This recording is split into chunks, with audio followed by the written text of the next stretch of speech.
Dr. Jay Budziszewski, professor of government and philosophy at the University of Texas at Austin and author of Pandemic of Lunacy. Welcome to Reasonably Rational. Thank you very much.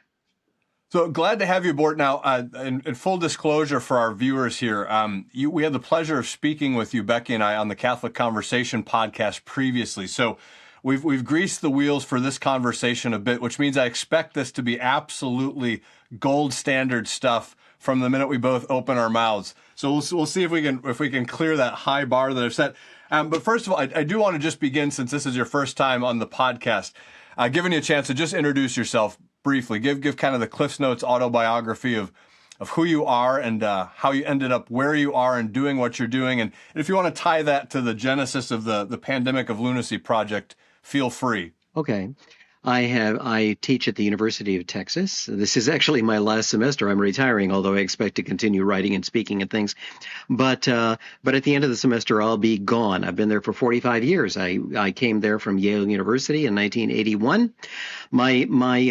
What I do is philosophy, and I am jointly appointed in a philosophy department, but my home base department is the government department here. My PhD had actually been in political philosophy, in political science, because I did political philosophy. So I'm a sort of a crossover person. Now, when I first began teaching back in those days, I was completely loony. I didn't believe that there was an objective, rationally discernible difference between good and evil, or that we were responsible for our actions. And I told them that, and they said, "Good, give him a job teaching the young," and changed completely. Now, one of the reasons I think that does have something to do with the genesis of this book, because it's about various lunacies that are abroad in the culture. Many of them I see among my students. Many of them I see among other people, friends. I see it on the television, for goodness sake. And some of those I was enmeshed in myself when I was young. So I have some understanding of what it's like to be, well, crazy in a way, but from the inside. And I wanted to, by the grace of God, I was set free from that snare, and I'd like to be able to help other people, and also to help people who may not be ensnared, but are looking around and thinking, is the world crazy, or am I? Is there something wrong with me? How can I talk to people who say these things to me? What can I even do about this? I want to encourage them and give them some resources. So, Dr. Budziszewski, would you say that your conversion to the Catholic faith, was it largely an intellectual conversion? I realize that that's sometimes that runs the risk of making a distinction which is not permeable enough. There's always a lot of moving pieces in anybody's journey. But as sort of like a primary pathway in, looking back, would you say that for you, it was more of an intellectual journey that first got you headed in that direction and maybe brought you home? Well, the first stage of this coming back to Christian faith was not primarily intellectual. I had left the Christian faith for reasons that I thought were intellectual, but on examination weren't. And God had the mercy to bring me back by means for which I couldn't take any intellectual credit. However, years later, when I began to feel the attraction of the Catholic faith, and began to come within that realm of gravitational attraction, many converts can speak of that. I was thinking furiously and reasoning things out. I knew from even my period when I was an atheist that many of the things that I had been taught growing up about the Catholic Church were false. So I'd learned that, but I still had a number of obstacles, a number of difficulties. Now, that when it really became serious to me to not just flirt with the Catholic Church, not just think, well, this is very interesting, was when the Protestant denomination to which I belonged began melting down. Or I should say, when I became aware of the fact that it was melting down. It had been melting down very gravely long before I knew it. And Protestants aren't always aware of what's happening in their denominations, because Protestants often tend to have a congregational view of the church.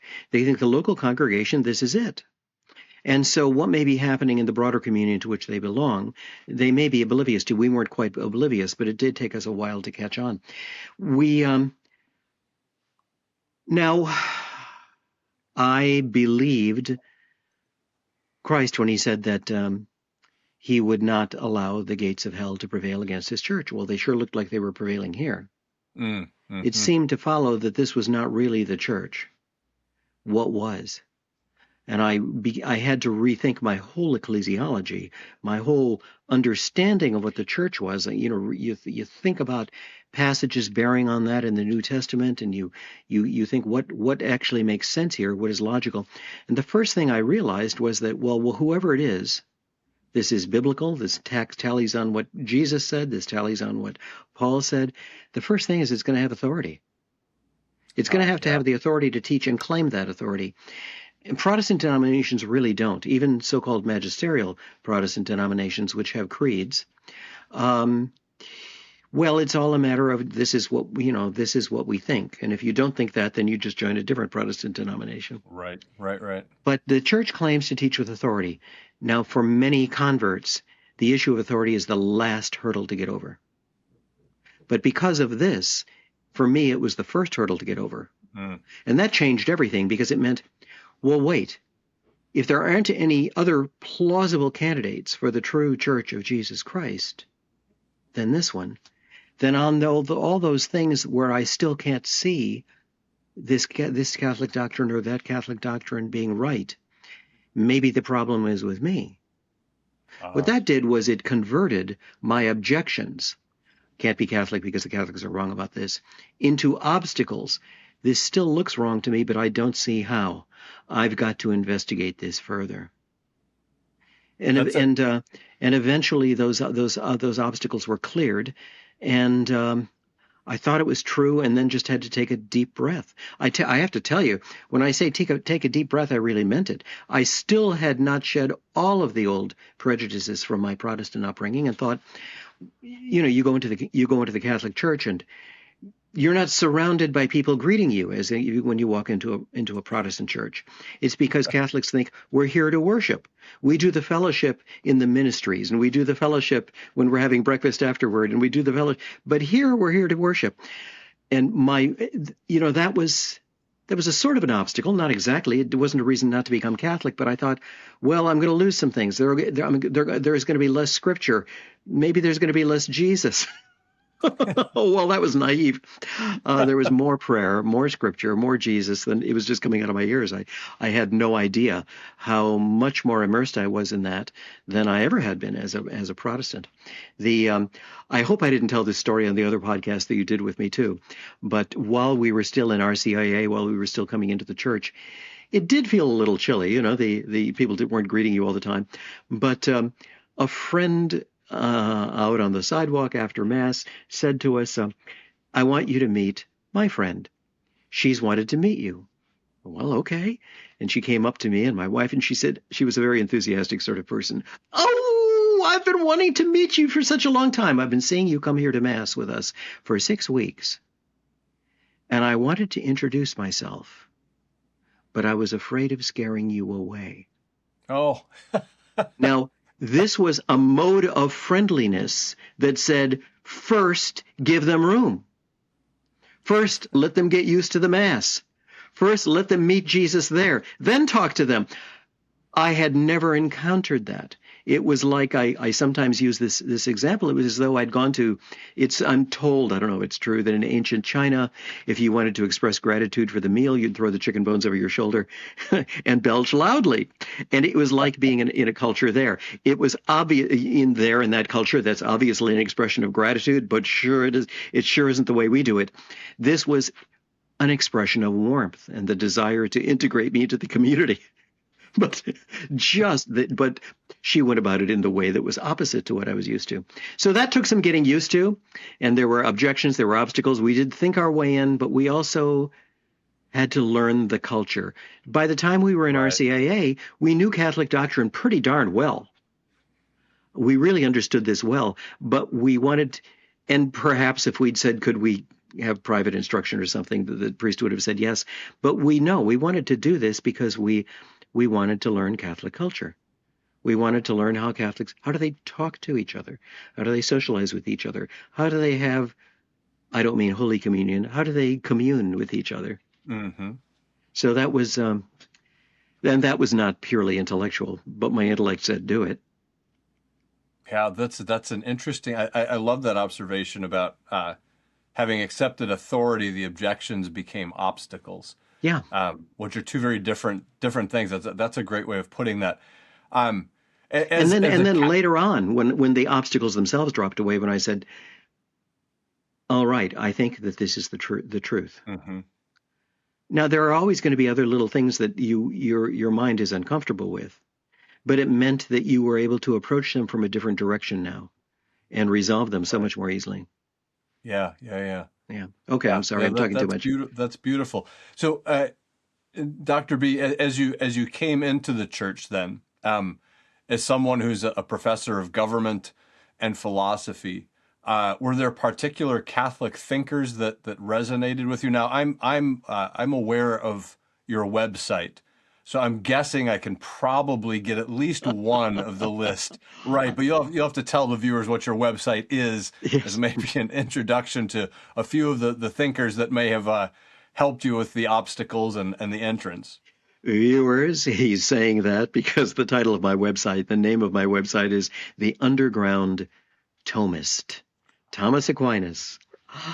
So, so yes, Thomas Aquinas was a big one. Saint Augustine of Hippo was a very big one. Mm, Uh, C.S. Lewis was not Catholic, but he was actually very, very close, yeah, and absolutely. he was not influential in my return to the Catholic faith.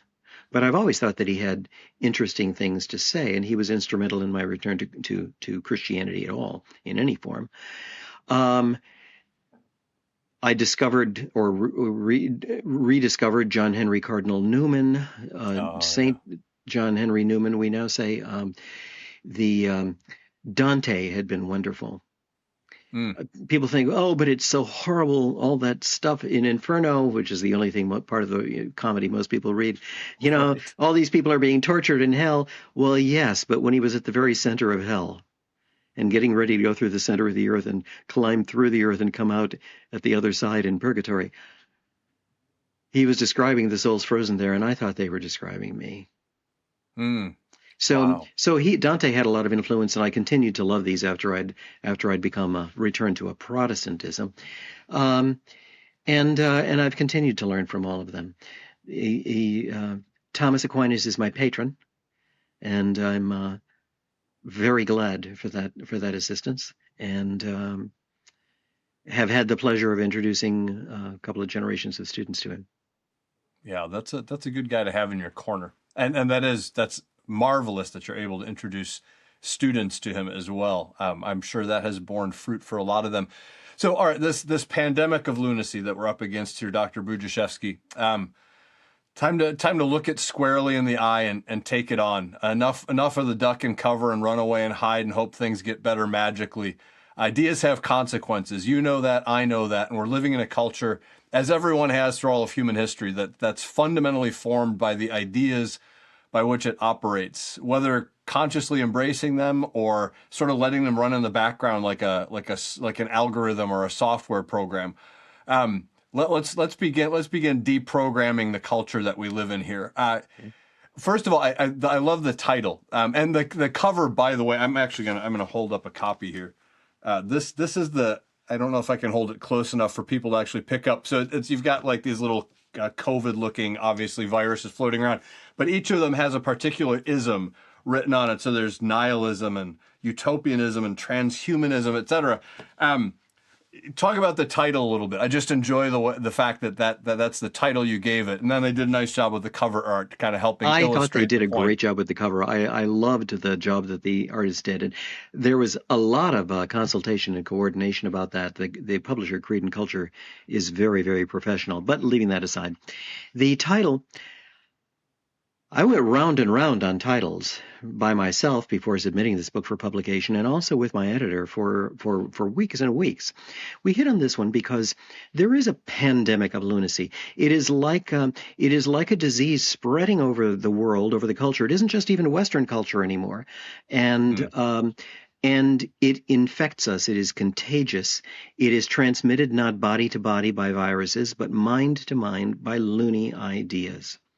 And just as when you're sick, when you're ill, when your body is disordered, the disorder may seem so wildly different from the proper order of the body. Food's coming up instead of going down, and to this and that, and you're the wrong temperature. What's happening to your skin? What are all those marks?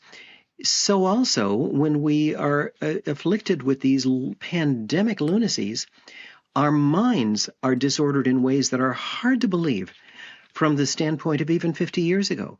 That the idea that people would believe that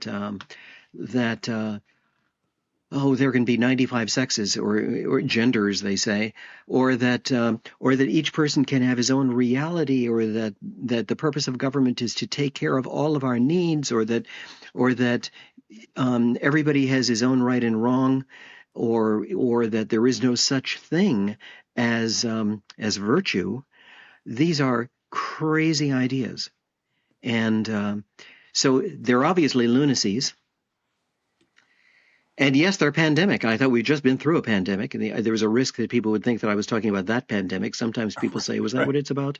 And I have to say, no. The different pandemic, a worse one. It's much worse, yes. Much worse. And as a matter of fact, this pandemic made it much harder for us to deal with that pandemic, because one of the lunacies is a distorted understanding of what experts are for and how they're helpful and how they're not. So, Dr. Budziszewski, this is going back to my time in seminary. I'm a former seminarian, and one of my favorite philosophy professors in seminary made an interesting point that's just kind of stuck with me over the years. And as I was getting into Pandemic of Lunacy, I thought, yeah, this is exactly what Dr. Ring was talking about. He said Satan always seeks to introduce errors into the intellect, because he knows that errors in the intellect breed errors in the will and disorder in the appetites. Your book does a lovely job of illustrating kind of that, I hate to use the word symphony, because symphony should suggest something kind of beautiful and harmonious, but sort of this symphony of error beginning in the intellect, but then which does begin to breed error in the will, disorder in the appetites, and things just begin to kind of come unglued. Talk a little bit just about that reality, both in terms of kind of in an academic sense, just why that's true. Sure. But also in maybe a more an experiential sense, where have you seen that kind of dynamic play out? Okay, let's do it the first way. First. I think your old seminary professor was exactly right, and it's a very Thomistic thing to say. Thomas Aquinas explained that the will is rational appetite. We share with the animals sensitive appetite. That tastes good. I'm hungry. I want food, But only a rational being can have rational appetite, which is wanting something, desiring something, because it seems good to the mind. Now, when we call that is rational appetite, and it's the same thing as the will. That is what the will is. Now, that doesn't mean, when we call it rational, that it's always correct. Somebody who does something stupid is still acting for a reason. He's rational. It's just a bad reason. But and the will can be disordered, like the mind can be disordered. But you mentioned that your former professor said another thing too. Not only that errors in the mind then can produce errors in the will, but that errors in the will can produce errors in the other appetites, and that is true. If you start thinking this is okay, then you permit yourself to do it. Having permitted it, you're habituating yourself to that thing, which is not good. You're changing the structure of your own appetites. We see this all the time. When I used to write 2 monthly columns for a years and years before I was Catholic, for an evangelical Christian magazine for college students. There was one that was dialogues of an imaginary professor with his students, but so many students wrote in with questions that spun off a second column, which was a correspondence column. So many of them wrote to me because their desires had become disordered and they thought, what, they're Oh, going crazy. What can I do? Some heterosexual kid would get involved, for instance, in pornography, and he found that as he used it more and more, it lost its ability to stimulate him. So he would use more and more extreme pornography. And then the next thing, it was homosexual pornography or sadistic. And people were terrified. They were terrified of what was happening to them. yeah. Now that's a very dramatic example, but this happens in lesser ways all the time. Errors in the intellect are connected with errors in the will, which is rational appetite, which are connected with errors even in our sensitive appetite because of differences in our behavior and in our habituation. Yeah. Gosh, I may even that's do something like get used to talking nasty to you, telling myself it's okay, and then I start enjoying it more and more. yeah. Yeah. The reality that you actually have had young people contacting you, asking you to help them with what had become a struggle in their appetites. That's fascinating. But that goes back again, of course, to that statement we made earlier. Just ideas have consequences. Many people think Good they ideas, don't. sound ideas. Yeah, yeah, yeah, That's one of the crazy things about our culture. If you think, well, each person has his own truth. I'm in my own universe. Really, you're in your own universe. So how can an idea have a consequence? Or if it did have a consequence, how could it have a consequence anywhere outside of my own mind? yeah. No. Well, and there's something interesting in that too. I'm sure you've run into this as a college professor. I myself was an adjunct professor of philosophy and ethics for a while at a community college out here. I was, I guess looking back, I kind of chuckle at myself a little bit. I was younger then and maybe just a bit naive. I was shocked at the level to which my students were committed to that principle that we can basically be a law unto ourselves. I suspect, I mean, I knew that kind of relativistic thinking was certainly present in the culture. I knew that was a trend. I didn't expect to meet it as frequently as I met it, and I didn't expect them to defend it as vehemently as they defended it. Yes. It took me some time to figure out how to kind of punch holes in that canoe. Hmm. But it was definitely the canoe most of them were rowing into my classroom in. What in your experience, and maybe just speaking kind of over your decades teaching, what in your experience is first of all, I guess on the front end, the appeal to that idea, relativism, I'm a law unto myself is certainly one of the lunacies that you take up in the book. The appeal on the front end, and then maybe contrast that with the cost on the back end Well, for the someone who cost adopts that idea. the cost is enormous.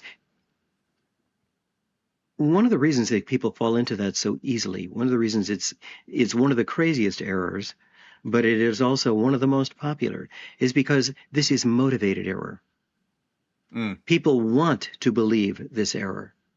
Look, I can let myself off all kinds of hooks if I tell myself that I'm a lot of myself. When my conscience is accusing me, I can tell myself that, oh, this is merely primate conditioning or something like that. This is just some quirk of my genes, and I don't have to pay any attention to that. This is, and so I can. What conscience really is an aspect of the voice of God in us. And we say, no, no, no, there's only socialization pumped in from the outside, and I have to resist all that and be free. So it's very attractive to us. We're motivated to believe this because we can make excuses for all kinds of things. Now, ultimately, even the person who is adamant about this knows deep down that it isn't true. He's in a world. yeah. He's sharing it with others, and he has to face it.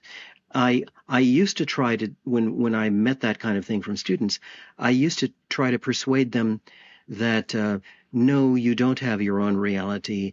No, you aren't a law to yourself. No, that isn't true. I thought, oh my gosh, this poor guy is so mistaken. I've got to help him get out of that. But if it's motivated, that isn't going to help because he already knows what I'm trying to persuade him of Mm, deep down, and he's suppressing it. So I've changed it. I've changed my approach. For example, one young man once was saying something completely incoherent.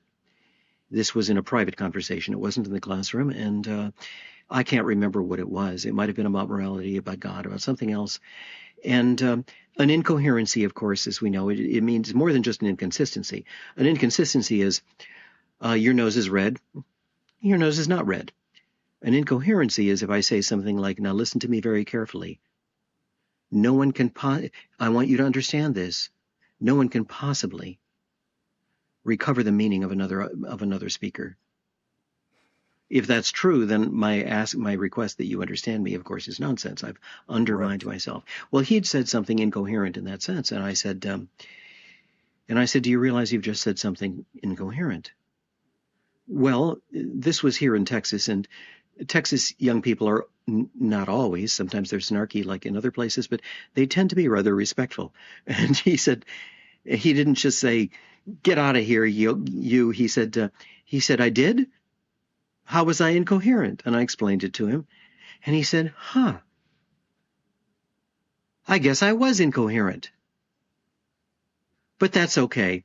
The universe is incoherent, and I don't need truth or meaning in my life." Wow. So when I say I deal with it differently now than I used to, I said to him, "I don't believe you.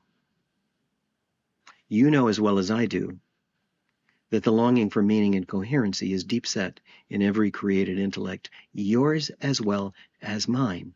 So tell me, what is it that you want so much that you're willing to give up meaning and coherency to have it?" Now, we're trained in all these routines and conversational practices of cleverness in the university. That one got past his cleverness. He eventually sort of recovered, but it knocked him out of the cleverness for at least a minute and a half, and he didn't know where to go. Now, did I convert him on the spot? No, of course not. But we have to view these as multi-conversational encounters, or multi-encounter conversations, I guess I should say. And that helps to set him up for the next person who talks to him, because he will remember that time for 90 seconds when the window was open and the real world was peeking in on this hermetically sealed jar that he'd put himself into. And the fact that it was open for 90 seconds and baffled him gets under his skin. That happens enough times, and then somebody may want to keep that window open for a little longer and see what's out there. Yeah. That's right. There are. It's interesting. Just your describing your exchange with that young man. I found I think I also had a little bit of a paradigm shift in terms of what I was hoping to accomplish in the classroom, and that I came to think maybe this is an opportunity. They hand me 25, 30, mostly young folks. And I have them for 3 or 4 months. And of course, in the context of a community college, I can't take the Catholic dog off the leash fully, but I found that I can punch holes in the canoe, as I said before. Just, they come in with a set of assumptions. A lot of times it's a set of assumptions that they've more or less assembled for themselves out of a grab bag of slogans and inspirational sayings, philosophy that you could fit on a bumper sticker or a t-shirt. No real context for where any of those ideas come from, or the worldview that they're actually part of when they're back in context. That's right. Let alone where all of those worldviews take you. And so I made it kind of I used to call it meet your teachers. And I would just try to introduce students to you've learned those ideas from someone, likely someone you've never heard of, lived in a century prior to yours, etc. I want to make it part of our project this semester for you to meet your teachers. Who said that? And in what context? And where does that go?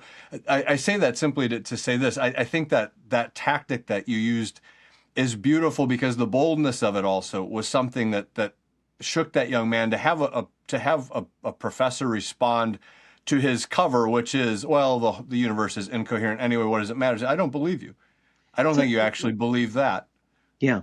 Sometimes, not all the way down. Sometimes, and oftentimes people aren't really aware of what they believed. Back in the days when I told myself that there was no good and evil, I knew better deep down, but I told myself that I believed this. Oftentimes, you can't really reach the particular individual that you're trying to talk to, but on the other hand, other people may be listening. And you can reach them by the way you're talking to him. Now, you don't want to humiliate somebody and do it that way, of course. We have to treat people with respect. But I'll give an example of that.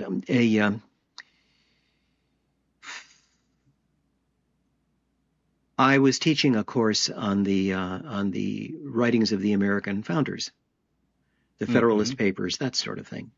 And I was explaining one day at the beginning of Unit 2 about their views of self-interest and passion, strong emotion, and of virtue.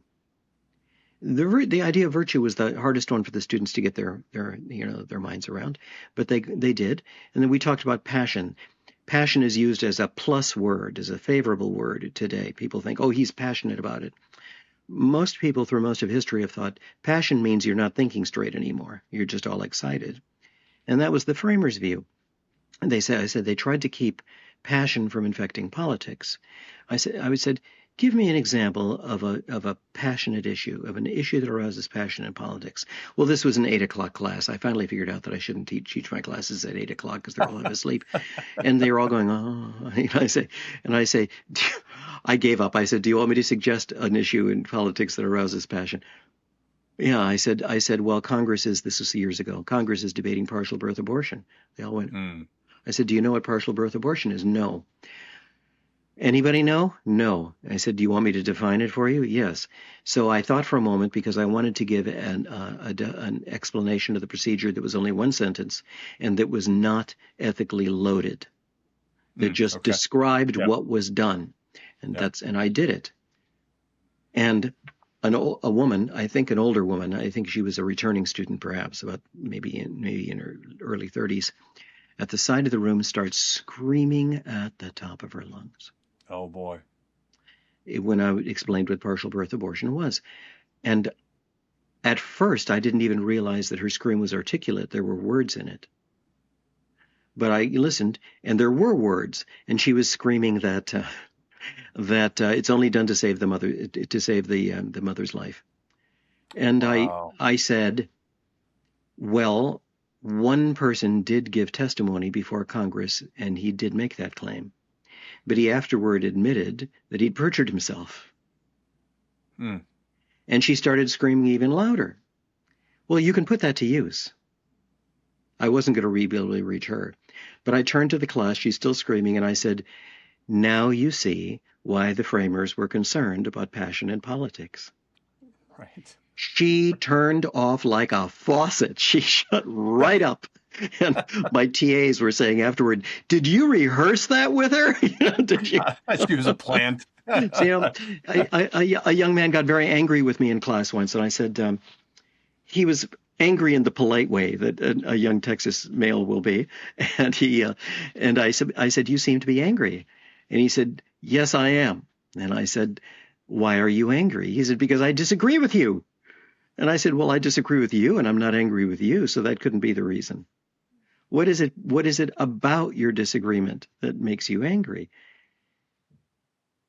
He said, I guess it's because I don't want to hear what you have to say. Oh, wow. That's so I said, okay, then the real question that you have to ask yourself isn't the question about behind your objection or the question about my opinion. It's why you don't want to hear it. And I'm not asking you to answer right now and embarrass yourself in class. But when you go home today, think about that. So you can put anger to use. You can put all these things that happen to use. But man, sometimes I don't think of how I could have put it to use until afterward. And I've got, you know how this is. You've been a teacher too. You got to pray like crazy while it's going on, before it happens, after it happened, and ask God to give you the words. Absolutely, yeah. When the bullets are flying and the temperature's rising, come Holy Spirit. It's my favorite 3-word plea for divine assistance. That's which right. I in need the fog even of in the war. best of moments, to be clear. That's so. Interesting though that particular young man was willing to just admit, I don't want to hear it. I think of his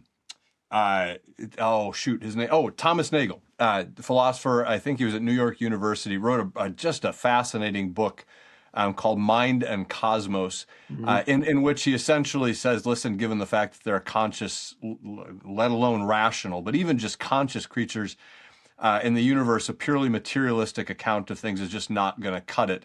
He was not, to be clear and make sure I'm not misrepresenting Professor Nagel, he was not making a U-turn and heading back to Christian practice or belief at all. He was just Correct. calling out his fellow materialists and saying, we have an inadequate account of reality. But he made an observation, and not I think in that book, but somewhere else. He was talking about, he's an atheist, talking about his atheism. And he said, my atheism honestly is based largely in preference. I don't want there to be a God. I don't want the universe to be like that. He said fear, And so actually. sometimes that honest admission is really telling. Yeah, I It, admired him for that. It took guts. It took guts to see that about yourself, but it also took guts to admit it. He said, I'm yeah, made deeply uncomfortable by religion. Some of the smartest people that I know believe in God. And he said, it's not just that I don't believe that there's a God, and so of course I hope I'm not mistaken, but I don't want there to be God. I don't want the universe to be like that. And he says, I suspect that a lot of the materialism and scientism and Darwinism, he said, in our day is because of the same fear of religion. mm, so that I had not had the context for that. So he was saying that part of that topic for him rests on the discomfort he experiences when he runs into smart people who Part he of it, yeah. recognizes are genuinely intelligent and yet also believe in God. Which is important in the classroom too, I think. Many Yes. of our students they may never have heard an intelligent person who expresses belief in God, who finds it plausible that revelation is real, who thinks that arguments can actually be given for the existence of God. The arguments may not persuade them, but they're shocked by the experience of somebody who doesn't seem to be a Neanderthal, who seems to have a functioning mind, who's even their teacher, and who can believe this. That gives them pause. That does more toward changing their minds than the presentation of 24 arguments. Yeah. One of my favorite post class discussions was a young man who came up, and I had gotten fairly effective over the years at presenting things in such a way that it encouraged my students to ask me, whether in class or after, about my religious commitments. And of course, then I can answer openly. If you Of ask me a course, question, I can answer he's your question. asking. I can't broadcast it. But this young fella came up and he said, so Mr. Green, I don't want to offend you. And I was already amused because I was pretty sure I knew what he was going to ask. And I just enjoyed the fact that even the question could be offensive, right? He's about to ask someone if they're religious, but he likes me as a teacher. He doesn't want to offend me, but he has to ask if I'm so I was already kind of chuckling internally. And he did. He said, so are you religious? And I said, actually, I'm a lifelong practicing Roman Catholic. Yes. And I wish I could reproduce his facial expression, Dr. B. He just the look of shock. And then he said, and this was, he said, and you teach philosophy? Like the two things just did not compute or connect for this dear young fella at all. And so that gave me the opportunity to say, Brian, whatever his name was, Brian, actually, I don't teach philosophy in spite of the fact that I'm a practicing Roman Catholic. I teach philosophy because I'm a practicing Roman Catholic. And I happen to think that we have just one of the richest and most profound intellectual traditions anywhere in the world. And we had little other conversation, but anyway, yeah, that's okay. Yes. That they're just that they're never exposed to that. They don't know about that intellectual tradition. In fact, they're rarely exposed to any intellectual tradition whatsoever, Right. and that comes as a shock. I had an off the wall question like that too when I was actually it was before I had even returned to Christian faith. I was still a nihilist. I was still I thought, well, maybe there's a God, but I don't think we could know he wouldn't have anything to do with anything. But anyway, but I was also teaching Thomas Aquinas because here it is. I'm introducing them to some of the great thinkers through the ages about law and politics. I had them read Aristotle. I had them read Thomas Aquinas. I had them read some other people. student came up to me after class and he said, yes, he said the same thing. Professor, can I ask you a question? And I said, well, sure. I seriously doubt that you can offend me by anything that you ask. I don't guarantee I'll answer it, but go ahead. And he said, well, I've been listening to you. This is just it. I've been listening to you all semester. And I figure you're either an atheist or a Roman Catholic, but I can't tell which. Which is it?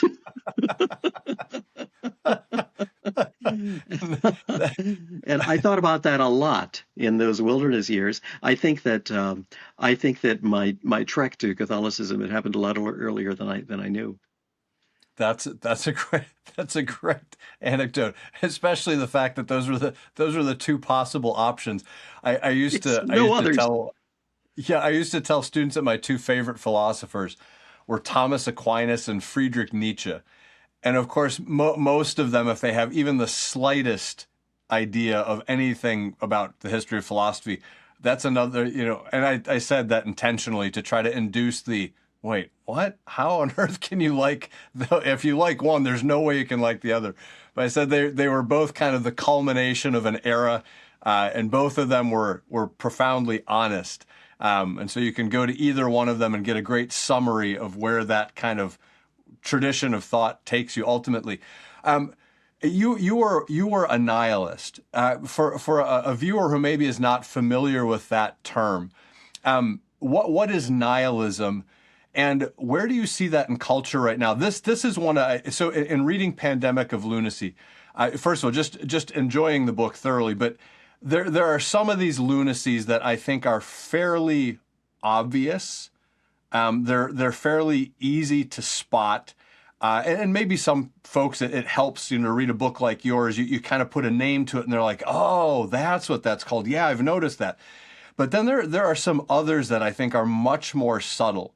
They're present, they're active, they are affecting things, but they're not quite as clear to people. And I suspect nihilism is one of those. There's sort of this creeping nihilism, I think, in culture. Maybe just speak a little bit to that particular lunacy, that particular ism, and where Sure. you see that kind of in the culture around us right now.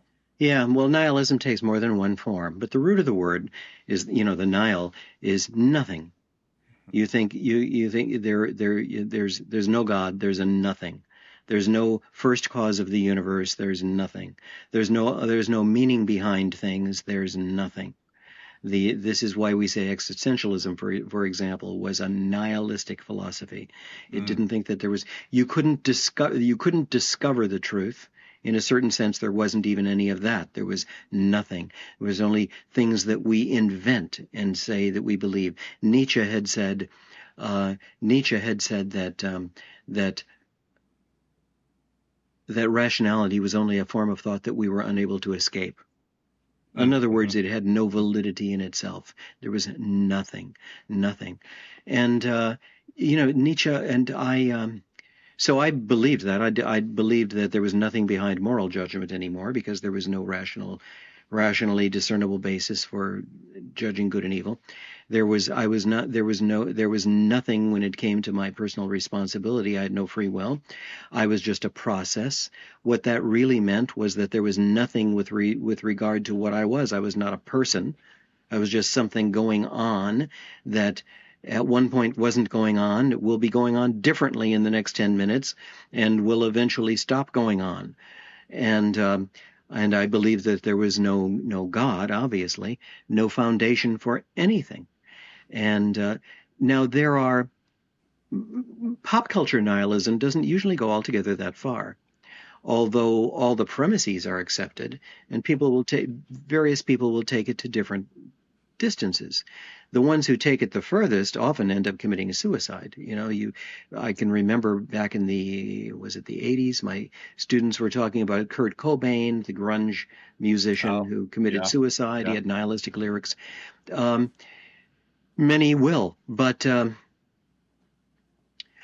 are other forms of nihilism that don't look so despairing. This is a despairing kind of nihilist. Nothing has any meaning. Oh, who will save me from this wretched situation?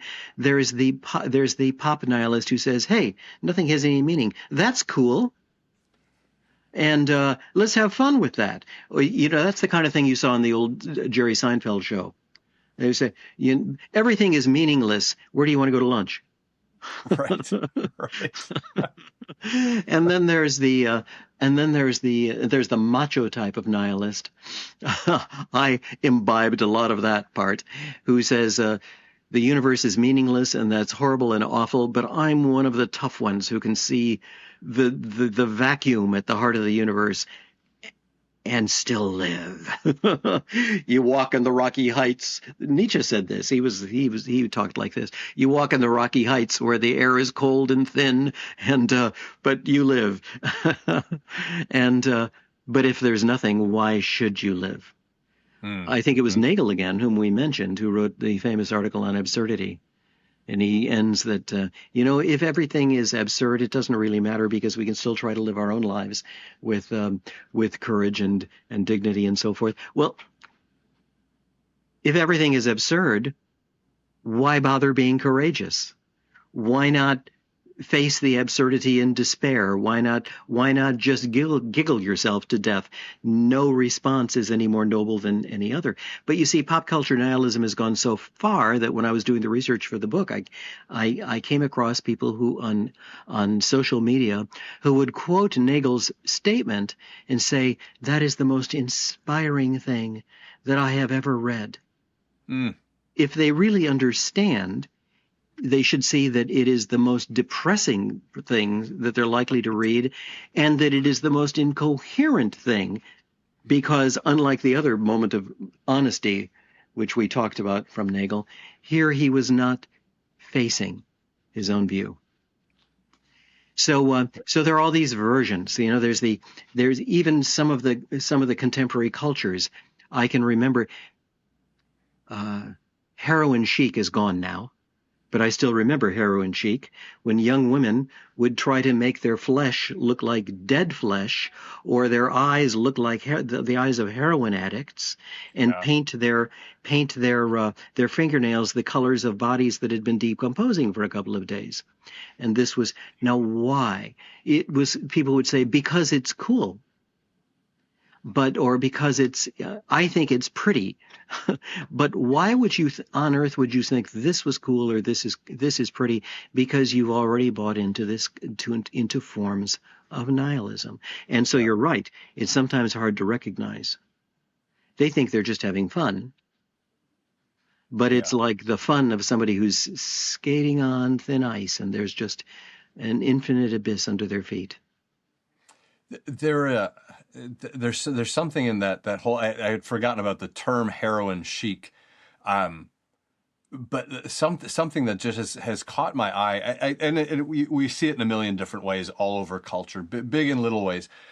But this obsession with death and darkness and the occult and evil, and even I think, gosh, in recent years, even more overtly satanic. Oh yes. One of the ways, I don't know if this is true where you are out in Austin, Texas, but just here in our little corner of the giant Phoenix, Arizona metro area, we've noticed a rather remarkable inversion of the elaborateness and I'm sure expense following on the elaborateness of Halloween displays. If you hadn't brought that up, I would have. You are right. I want your thoughts on this. I want you to walk it out a little bit. Simultaneously, fewer and fewer Christmas decorations, much more modest and toned down, fewer houses on every street that have Christmas lights. But boy, as you swing into October, it's crazy. And increasingly like just really dark, evil, demonic kind of stuff on display, and it's all over the place. But you also see just how people decorate themselves. I think of like people covered in tattoos that are just gory and occult and just these decorations are now not just at Halloween; they're year round, and they've gotten bigger. One popular one, I've seen it in Texas, I've seen it in other parts of the southeastern United States. These enormous 30-foot tall I guess they're plastic, but they look like human skeletons, Yep. menacingly crouched over the house, and they leave it up all year. Yep. Here in Arizona too. Yep. Yeah, very disturbing. Yeah, of course, people think that they're being ironic and quirky. Well, there are all kinds of irony and there are all kinds of quirkiness. I might be quirky because I wear a little hat with a feather in it. you know, sporting tattoos of knives sticking into people and blood coming out is not the same kind of quirkiness. Right. It's not cool in the same way unless something has happened to our tastes. Yeah. And that reflection of kind of the soul of the culture. Yeah, It's after having done it for 45 years, one of the things that really occurred to me early on, teaching college students is you do really get a privileged glimpse at where we are as a culture and where we're likely to be headed yeah. when you're interacting with young people, especially on a topic like philosophy. I suspect that's probably true, teaching them government as well. Well, I You teach just government from a philosophical point of view anyway, so it yeah. comes out anyway. Yeah. Yeah, yeah, yeah. Just thinking about that particular observation for a moment, in your experience, uh, what are some of the things that you've noticed over your time in the classroom, just in terms of kind of where we are as a culture, where it's headed, and what I guess maybe what are some of the things that you would have noticed maybe earlier in your career that you've sort of seen come into full branch and blossom as the years have progressed, and maybe what are some of the diagnostics you would put on what you're seeing now and where you Yeah. think that may be headed? Well, it's always churning. It's always changing. Every 4 years or 3 years or so, you've got another group of students, another cohort, and the manifestations of some of these things change. I've seen good things. I've seen bad things. I've seen some things that are good in a paradoxical way. It's like the flower that's blooming from some cow manure. The the But I've seen some unmixedly good things. Every now and then, a student will come to me and say, Professor, I think I can ask you about this because of some of the way you talk in class, but I feel like I haven't ever been properly educated. I feel Mm, like my high school failed me. I'm a liberal arts major, but my universities failed me. I don't know anything about philosophy or Western civilization or anything like this. What can I read? Well, that's very encouraging. Um, yes, yes, yes. Once this is a that's Or another thing, I was teaching Thomas Aquinas one semester, and his treatise on law, and in which he deals with natural law, and we were explaining the concept of natural teleology, that all of our powers and parts have meaning and purpose, which would obviously be true, among other things. It's everything. Why do you have eyes? So that you can see. Why do you have why do you have sexual powers? So that we can turn the wheel of the generations. People want to say pleasure, but of course, the exercise of every voluntary power is pleasurable. There's nothing unique there. That's not a purpose. That's just a motive. But well, when they were beginning to get the idea of the possible designedness of a human being, or how somebody might view us as designed, and a young man in the back of the class said they sometimes like to ask some pretty far out questions, but he was sincere. Sometimes students will try to bait me, but I don't think he was trying to bait me. He said, although I wasn't absolutely sure, he said, well, what would Thomas Aquinas say about this? It was a rather extreme sexual practice. And because of the possibility of baiting, I won't usually answer a question like that straight on. I said, well, Hmm. you've learned enough about the idea of natural teleology where I think that you can work that out for yourself. Class, what do you think? How do you think he would reason about that? And so for the next 5 or 10 minutes, a number of people participated in the conversation and actually worked it out. Hmm. That was encouraging.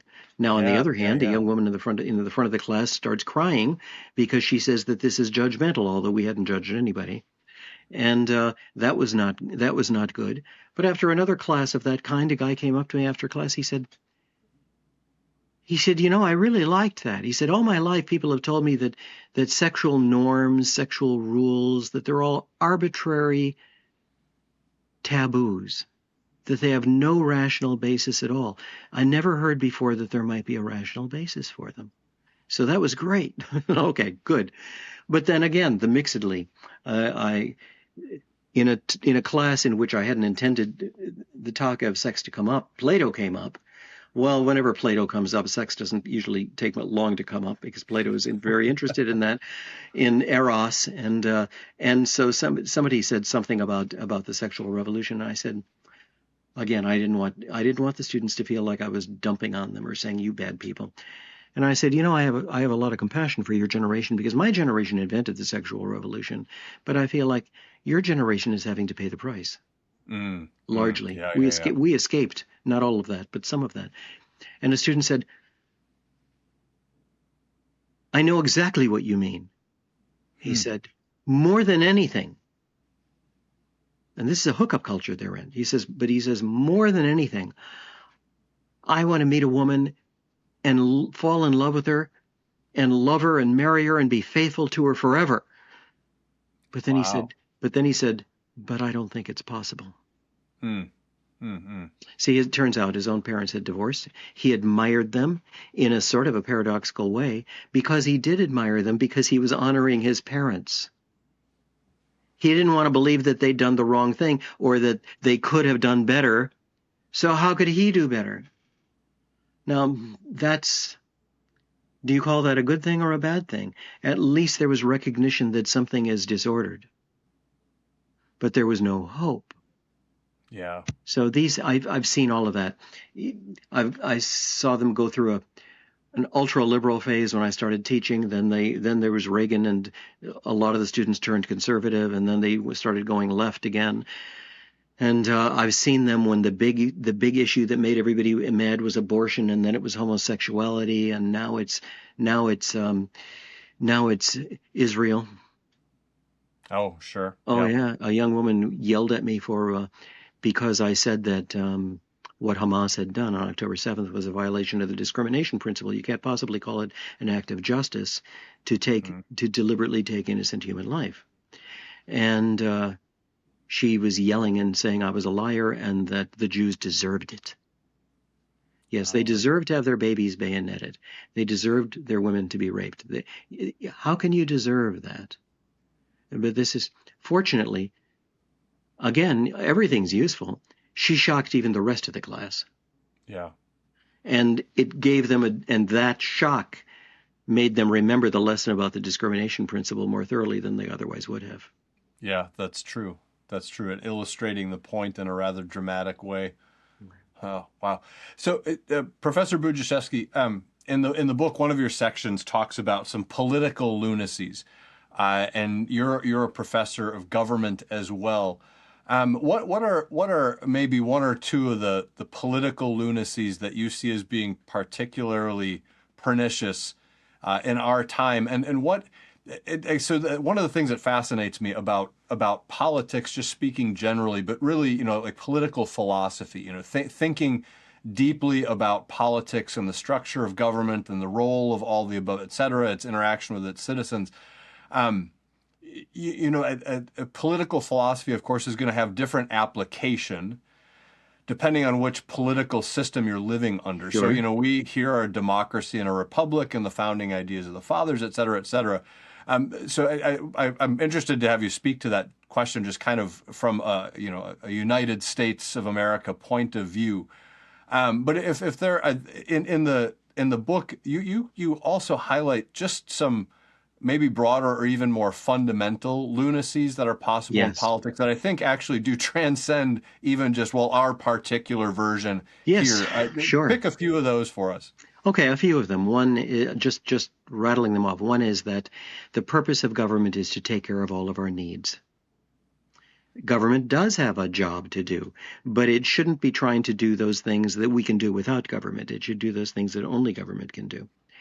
There aren't a lot of those, but they're very important.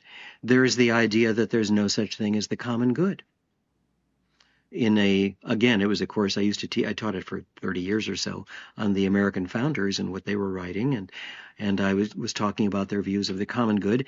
And a young woman came up to me after class, and she said, "Professor, you use the expression common good." And I said, "Yes." And she says, "I don't understand that at all."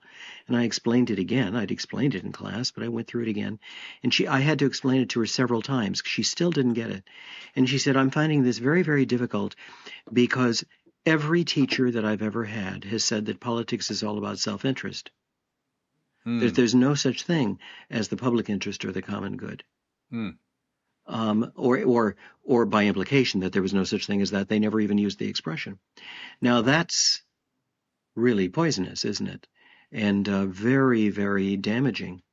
But sometimes it's presented as liberating. Some libertarians will say there's no such thing as the common good because individual rights are all that is.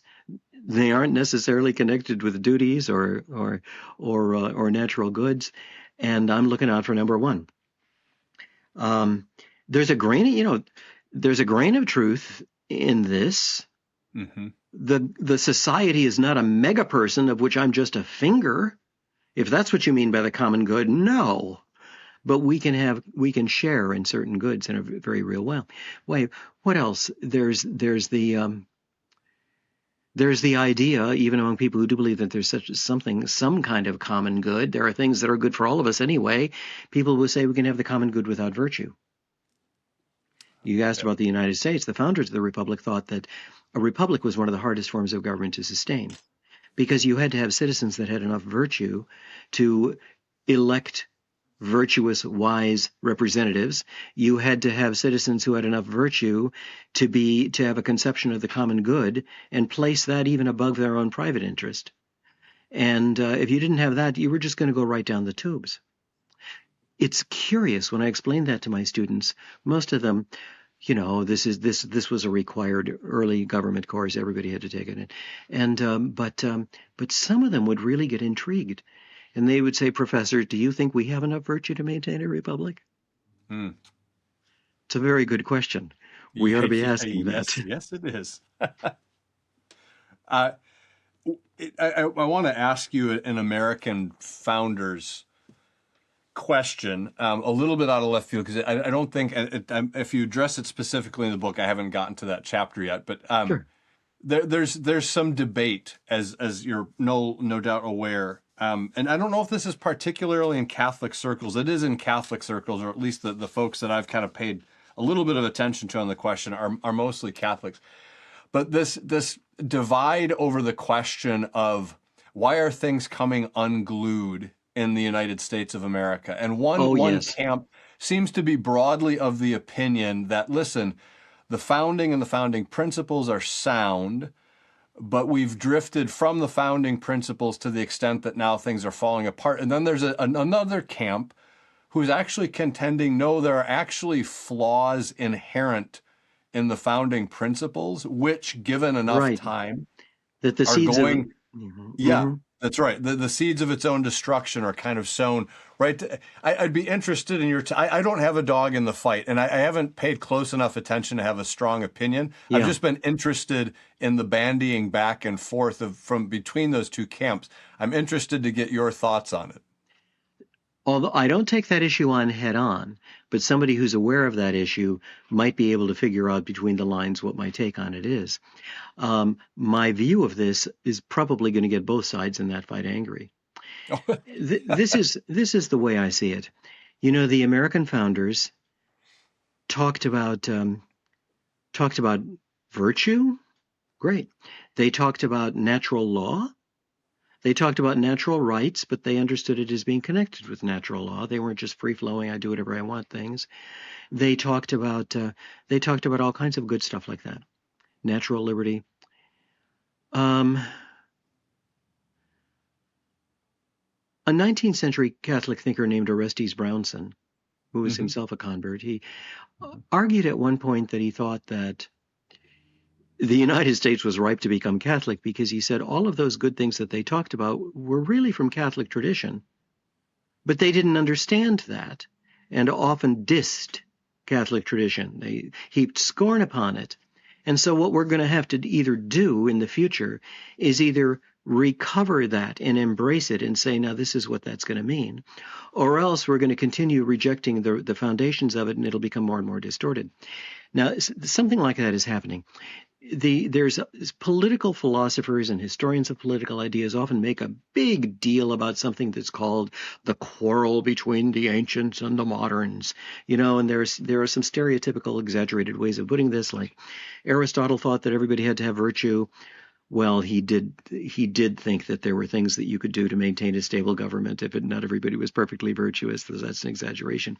And at the other end, you don't need any virtue at all. You just have a mechanical system with checks and balances, and it cranks out the right policy, even though everybody's selfish. The framers didn't believe that either, although they're often said to have believed that. Well, but there was nevertheless a gap between the classical tradition and the early modern thinkers. The early modern thinkers said they believed in natural law, but they threw out a lot of the equipment of that tradition. They were uncomfortable talking about God, a lot of them. They wanted to say that some things were naturally true, but they did as much as they could to throw out natural teleology. That means sensitivity to the fact that we are designed, that our different powers have purposes behind them. You look at how John Locke, an early modern thinker, talks about marriage, for instance. Should it be indissoluble, or can you get a divorce? And he thinks only about the fact that, well, you need the parents to raise the kids, so after the kids are grown, the parents can divorce. Yeah. A broader sense of how marriage is ordained to procreation is going to sensitize you to the fact that, frankly, the kids need their parents after in helping to establish their own homes and raise their kids, so that the parental interest in procreation continues after they're not even procreating anymore. And so you had these older ideas that were you might say they were thick understandings of natural law. And you have these modern ideas which didn't jettison the entire idea of natural law, but they were often much thinner. They threw a lot of its equipment overboard, and they tried to substitute for what they'd thrown overboard with other ideas that didn't work out as well as they'd hoped, like the social contract. Yep. Well, so what do you have here? A historian of ideas might talk about the clash between the ancients and the moderns, but the American founders liked them all. They liked the modern thinkers. They liked the ancient thinkers. They thought they were talking about the same thing. We have letters and passages where Jefferson is writing to somebody, and he quotes some ancient political philosophers and he quotes some moderns, and he says, these were all revolution thinkers. These were all talking about what we're talking about. What you had here in some measure was people who were taking oil and water and putting it in the same bottle and shaking it up. And they shook it real well. They were harmonizers by temperament. They didn't want to believe that there was any conflict here in their inheritance. And what's happened over the centuries is that even the most well-shaken up colloidal suspension, the elements are going to come out of suspension. You're going to have separate layers. And so we have some affirmation, some return, some rejuvenation, even renaissance of the classical natural law tradition. But then on the other hand, we have people throwing the very idea of natural law overboard, and that leads to all kinds of lunacies like relativism and so forth. And I've even read thinkers who say that the reason that we vote for our representatives is because we're relativists. So let the majority have its way. The founders thought, no, you vote for your representatives because virtue is terribly important. And most people have enough virtue to pick rulers who are more virtuous than themselves. Opposite views. Well, anyway, so I think that each of those two dogs in the fight, right, has some part of the truth, but not the whole thing. It's not that the founding was bad. It was a lot of wonderful things there. It wasn't that it was all good. It was mixed up with a lot of confusions. And now you can't keep them from clashing with each other more, and we're going to have to make some decisions. Yeah, that's a fascinating take on it. I like that oil and water analogy that you can shake it all up together in the context of the American founding, and it will remain apparently a mixture for a time, but then at some point it does begin to separate, inevitably begins to separate out. In that context, Dr. Budziszewski, would you say that given what the American founders were attempting to do, kind of their vision, their project, in that particular time, because of course that's one of the fascinating things about history is everything happens in a context.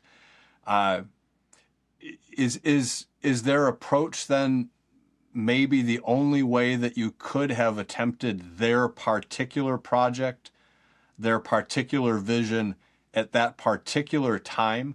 That to me has been one of the interesting questions in the debate, because some people almost, and I don't know, I get the feeling at some points it almost gets a little bit anachronistic, as though they were asking the founders to put in place principles that I wouldn't say weren't available at the time, but don't seem to me to have been nearly as influential or as front of mind in that era as they would have needed to be to have been incorporated. I'm asking a strange rambling question. I don't know if that qualifies the question. Yeah, really. But it reflects the rambling that I do in my own mind about this. Could they have done better? Well, conceivably. I'm not going to fault them for that. I think they were brilliant guys. I think they were realistic. They went. For example, I would say that they understood checks and balances correctly. Checks and balances aren't a way to do without virtue. They're a way to give that little bit of virtue that there is, not enough, an edge. Voting isn't about we don't care about virtue, we're just all relativists. Voting is about trying to, not everybody's virtuous, but maybe we can pack a little bit more virtue and wisdom into the legislature than otherwise, right? These are good ideas. Now, they were naive about some things. Yeah. The anti-federalists, I have some federalist heroes. These were the guys who were the architects of the Constitution. I have some anti-federalist heroes. These were the guys who said, we've got a Constitution already. It's the Articles of Confederation. It ain't broke. Don't fix it. The Continental Congress told you don't write a new Constitution. Here you're doing it, you conspirators. Well, they were right about some things, too. There was a fellow named Brutus who had been at the Constitutional Convention and was one of those who walked out. He was a New York judge, and he thought that the other founders, the other framers, were naive about judges. See, at that time, it looked like legislatures, look, we just had a Revolutionary War, a War of Independence anyway. Legislatures were wild and woolly, and they tried to grab power from the other branches and take it away from the executive and take it away from the judiciary, and they just seemed nuts. And the founders were rather suspicious of that tendency. But at that time, after a revolution, judges looked so sober and serious and maintaining the traditions of you couldn't be able to confront your accuser, you do this, you do that, fair procedures. And so you look at the Constitution and you've got checks against each of the three branches, but you've got very strong checks against the legislature because they thought that legislatures would go nuts. You've got almost, I won't say no, but almost no checks against the judiciary, and they're very hard to use. You can change the appellate jurisdiction of the Supreme Court, for instance. Congress can do that. But that's pretty indirect. And they were naive. They thought that the way it is now is the way it's always going to be. Brutus, this New York judge, said no. Over time, even if they begin wild and woolly, legislators settle down and become kind of stodgy. Judges, on the other hand, may start out being wise and temperate and conservators of what's good in tradition, but over time they become more arbitrary and inflexible and tyrannical. And when you look at some of our courts today, I think we certainly see that. Absolutely. And he also anticipated that legislatures might collude with judges in transferring their own proper powers to the judiciary because they don't want to deal with hot-button issues. They have to face the voters. The judges don't. Fascinating. Yeah. Gosh, that's really true. Wow.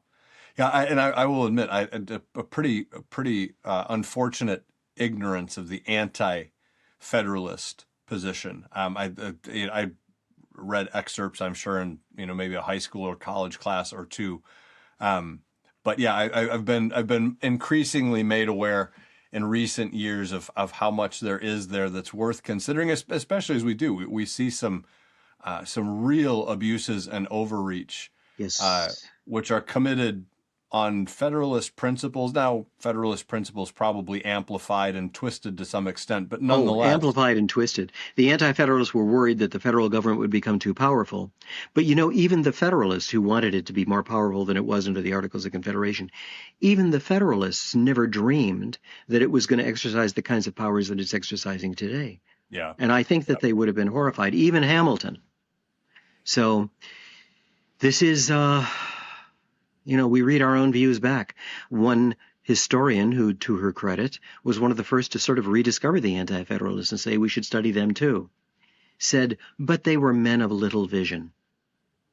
Because they were worried about government overreach. Mm-hmm. And this was in the period not that long after the New Deal, when everybody thinks overreach is great. I think that a more sober view of the Anti-Federalists is emerging now among historians. Yeah, interesting. The ebb and flow of politics has always been fascinating. What in your experience, Dr. Budziszewski, what are some of maybe the most widely embraced of the lunacies that you cover in the book in Pandemic of Lunacy? You spoke earlier about motivated irrationality, which I think is a fascinating concept.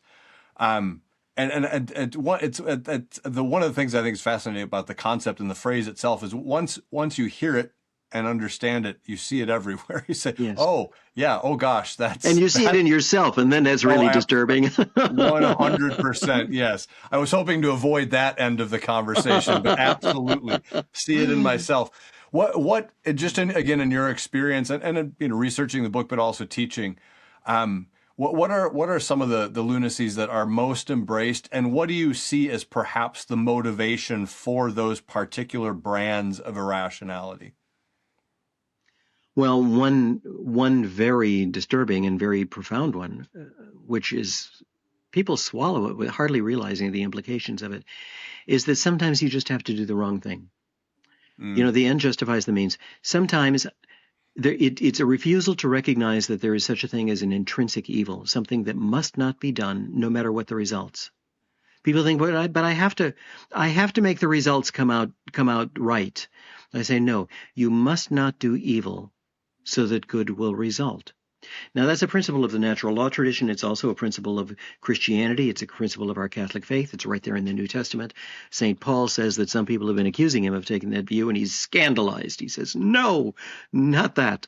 But when I try to explain this to students, on the one hand, they've been conditioned to think the end justifies the means. Oh, bad thing, bad idea.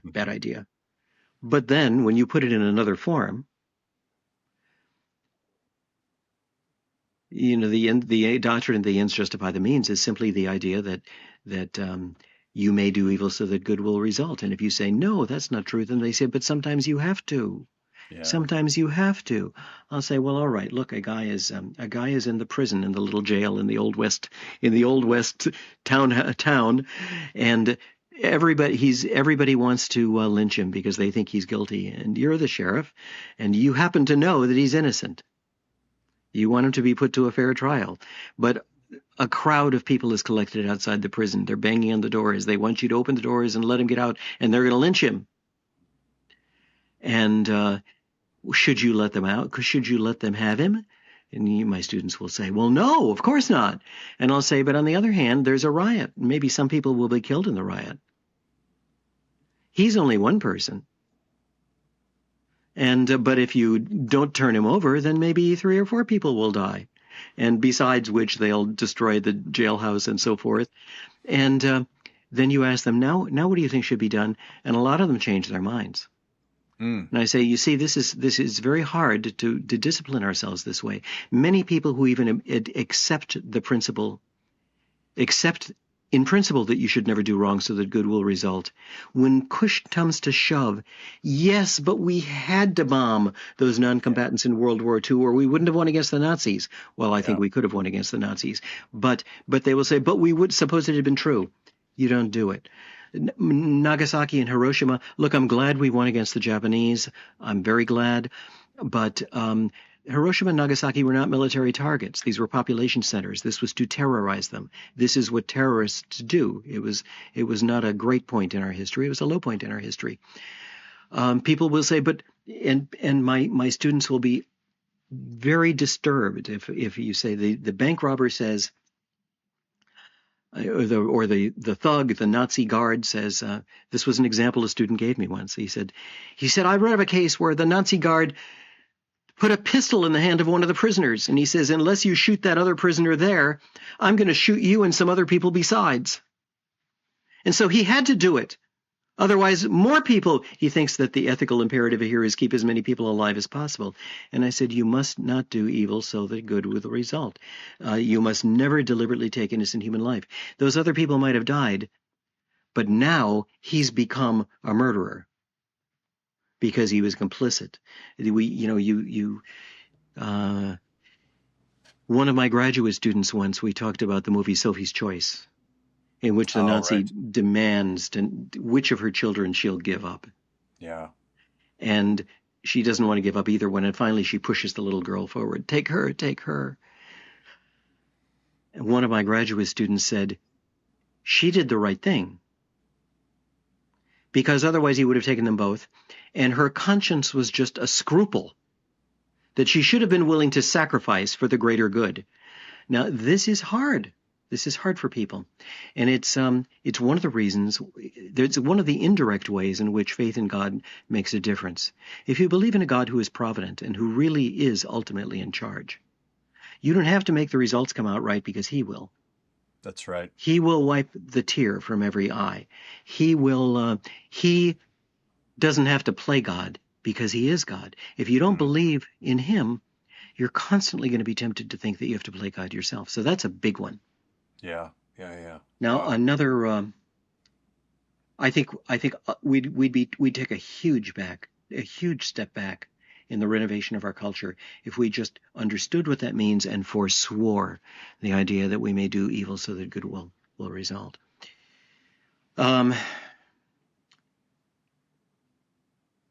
Huge numbers of our lunacies have to do with sex. People think sex is just sex. Okay, so I did this dirty thing. They think that it's all about cleanliness or something. And they don't see this as connected with so many other things. It disorders the family. It disorders the lives of children. It changes our imaginations. It all fundamentally alters relationships between the sexes. You can't just make marriage be whatever you want it to be. I think something that seemed so innocent to people at the time, as early in the sexual revolution, as the invention of the pill. Well, people thought, well, sex, we always said it was a matter of natural law. Sex is connected with procreation. Now it doesn't have to be. We've changed nature. Well, they expected that as a result of the pill, there'd be never any more, or very few, births out of wedlock. They've skyrocketed. Why? Right.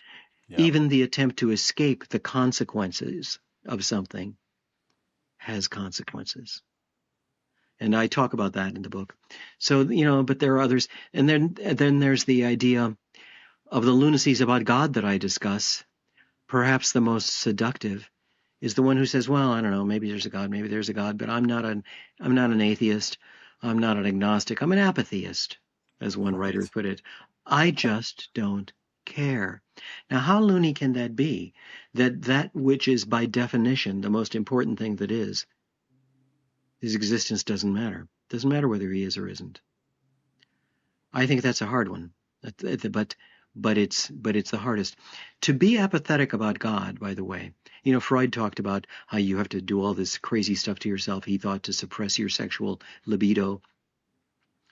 People suppress their longing for the truth and suppress their longing for God without a thought. And it has much more consequential, much more damaging effects on the personality and on our Hmm. subsequent behavior than anything about that Freud was talking about concerning sex. Yeah, there seems to be well, in so many corners of the culture right now, it seems like the idea that even the idea, let alone the existence, let alone the attention or involvement of God, is a threat. It's a threat to human freedom. It's a threat to human flourishing. Sometimes, of course, as we both know, it's painted almost in terms of like this rejection of human freedom, this Yes. rejection of human capacity to shackle ourselves to the idea of a God. That runs certainly through Nietzsche, Sartre, another one. This Yeah. idea that if there's a God, then I can't be free. Then I'm constantly under some divine thumb. Or Christopher Hitchens, God rest his soul, and I mean that intentionally. Christopher Hitchens, used to say, it's as though there's some sort of we're living in some sort of metaphysical North Korea. There's the dearly beloved leader is up there somewhere, constantly watching, waiting for us to.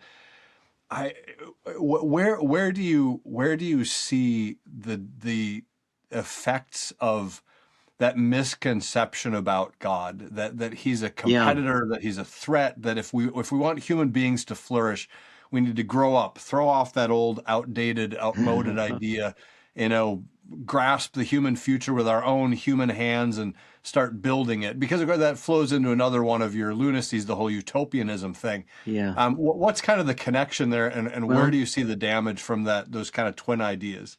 well, before talking about the damage of it, let me talk about just how deep it is. In academia, there is a sort of an established religion. Um, I don't mean everybody has to be a Lutheran or everybody has to be a Catholic or everybody has to be a Muslim. Um, and I don't even mean that everybody has to be an atheist, but everybody has to talk as though he's an atheist. Hmm. The established religion of the modern university is practical atheism. You can believe that there's a God, but you just have to believe that he couldn't possibly make a difference to anything, Hmm. especially how you do your academic work, especially how you do your philosophy, how you do your teaching, how you care for your students, especially not. When one of my early books in the late 1980s, when I was not even tenured yet, and I hardly knew what I was doing, uh, I sent it off for publication, and I got a split response. Two of the reviewers were very positive and they wanted to publish. They said, yeah, I'll publish this. The third reviewer started out positive. I won eventually by I engaged with the third reviewer and talked my editor into this, and the editor talked his board into it, and the book was published. But the third reviewer said, I really liked this book. He said it made me re-examine all of my most deeply held convictions. And he goes on in this vein for a page and a half, and I thought, I'm in. And then halfway down the second page, he says, but it shouldn't be published. Why? Because in chapter 4, I had mentioned God.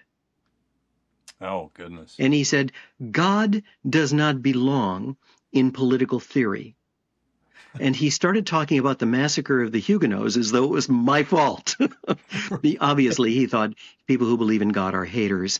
This fellow who'd made the remark about being an atheist, he had held that too. Haven't these people ever read about the murders by those who held atheistic philosophies in the 20th century? Don't they know about this? They murdered far more people than religious people ever did. But so this is very widespread. People are, if you bring up God in the universe, people may not say, "Oh, that's wrong," or "I'm an atheist," but they're often even embarrassed. It's like passing gas at dinner when there's a distinguished guest, and they make it known.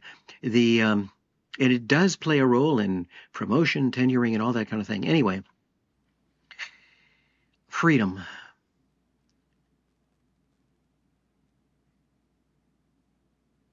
If we have a nature, it's possible to ask whether our nature makes us free.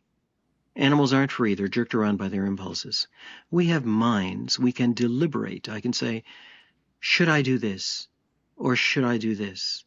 And whenever I do something, I could have done the other. It's because of my rational nature, made in the image of God, that I can be free. And it's the only reasonable meaning of freedom. Now, if you say you have no nature, which is what those existentialists you mentioned believed, we've grown beyond that now. We're not made in anybody's image. And so we're free. No, they mean there's not even anything to rebel against. There's just random motion. Mm-hmm. And it's crazy. We do have natures, and so demanding the kind of freedom they want is like green demanding the freedom to be red, or odd demanding the freedom to be even. What is our freedom then? If we're made in the image of God, then surely to be alienated from God is to be alienated really from ourselves. Yeah. I don't mean we are God, but I mean we're in his image, so we're going to be alienated from that which we are patterned after. And so how is that freedom? We're going to have to be connected with him again to get a snowball's chance on a hot summer day of grasping what is involved in freedom. This is why, the saints spoke of freedom in this way. And it is funny, there was an ancient concept of freedom, liberty, which meant self-rule. And there's the modern conception of freedom, which means getting to do whatever you want. Now, there were some ancients who held the modern view, and there were some moderns who hold the ancient view. It's not that simple, but I'm presenting it simply. So that, for instance, if you were under a tyrant politically, you were not free, because you couldn't meet together and deliberate about what to do.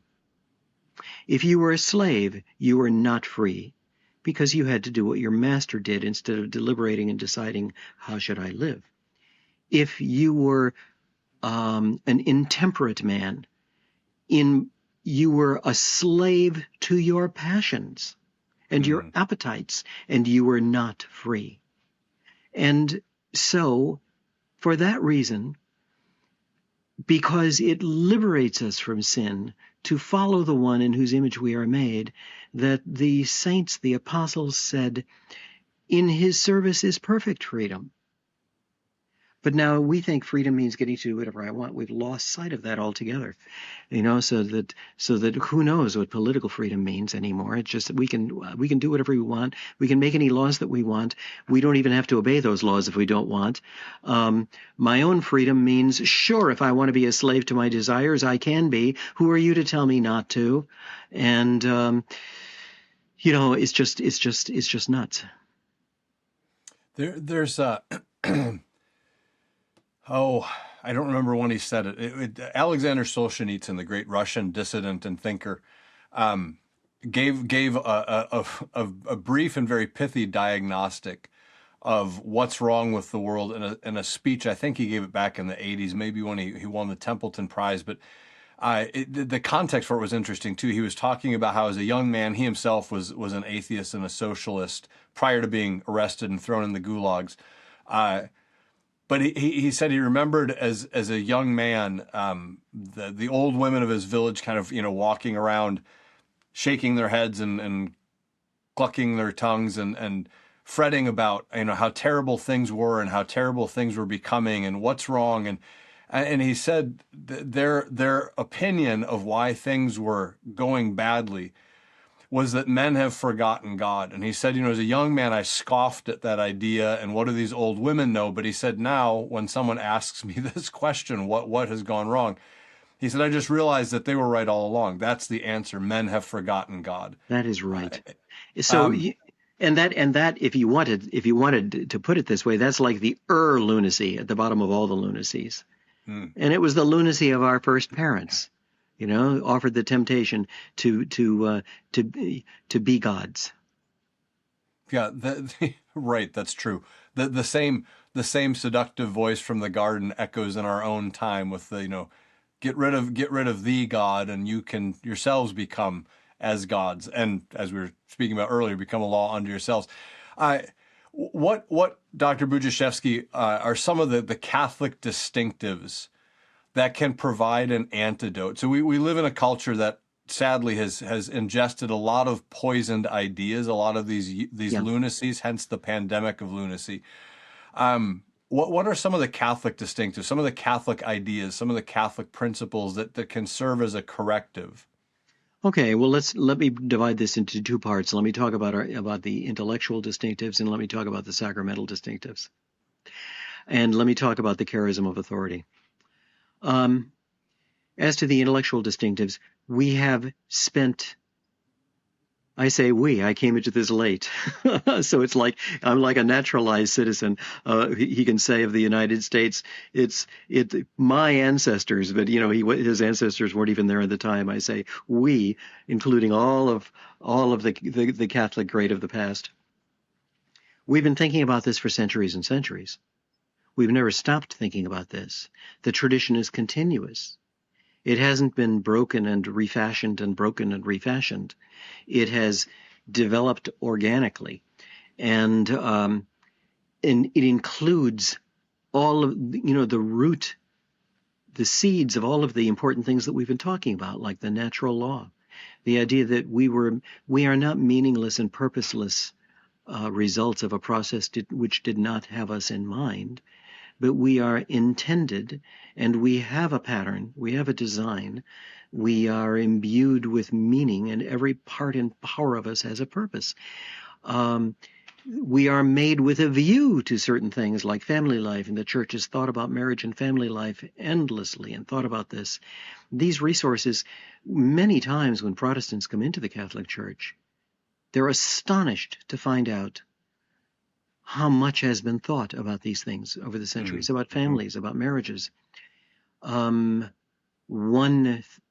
Catholic theologian whom I know, I may be misquoting him partly, I don't want to name him, but you get him mad at me, but he wrote a semi-autobiographical article once in which he said that when he was a Protestant and he had to teach theological ethics, moral theology in his seminary, and he was looking for the resources, and they were just scattered all over the people. These people say abortion is okay. These people say that it's not.